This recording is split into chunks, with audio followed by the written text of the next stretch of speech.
chemical weapons. We trained chemical environment. We trained for tactical nuclear environment. It was very real. And but at the same time, I can remember people saying, okay, settle down. Yes, they have millions of people. Yes, they have thousands of tanks. Yes, they practice this, but they are not 10 feet tall. They still have issues. They still have weaknesses that we can exploit. So there was caution even back then. Certainly, I was guilty when I was commander of NATO's Land Command in Izmir from 12 to 14, and then of U.S. Army Europe from 14 to 17 of overestimating Russian capabilities. I got locked in on their modernization effort, the amount of money they were spending on new kit, and of course you hear the size, oh, they have 1 million plus or whatever.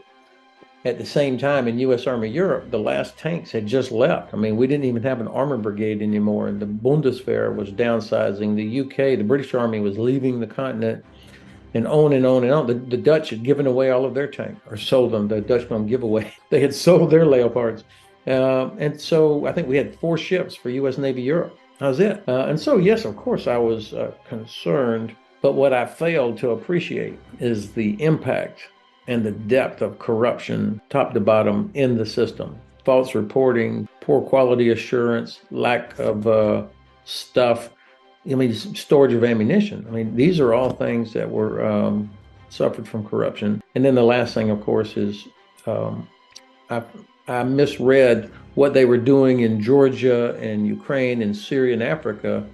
It was actually a very, very small percentage of the military that was actually doing these things. It was Wagner or it was the airborne units. So they actually had no real experience, operational experience. And if you don't have operational experience and you don't do meaningful exercises where you train to the point of failure, which they don't, then you end up with a poor command structure and a logistics system that's not fit for purpose. I miss that.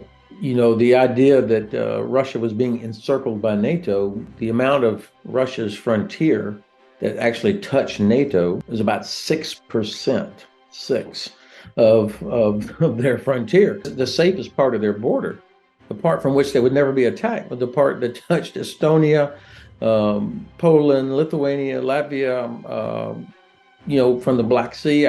That they were never going to be attacked from any NATO country. And I think, of course, they knew that, but they needed this narrative to, number one, justify a huge expense or investment in military, but also to distract people from how bad things actually were. The biggest threat was not NATO, it was a Ukraine that was a liberal democratic society that was prosperous because it was about to join the European Union, that people could come and go.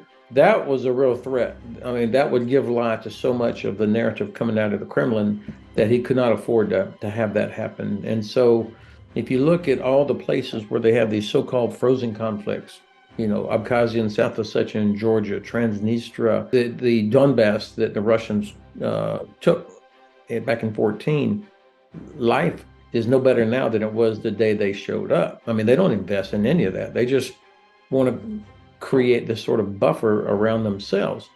But against what? And I think they don't want prosperous European countries on their border.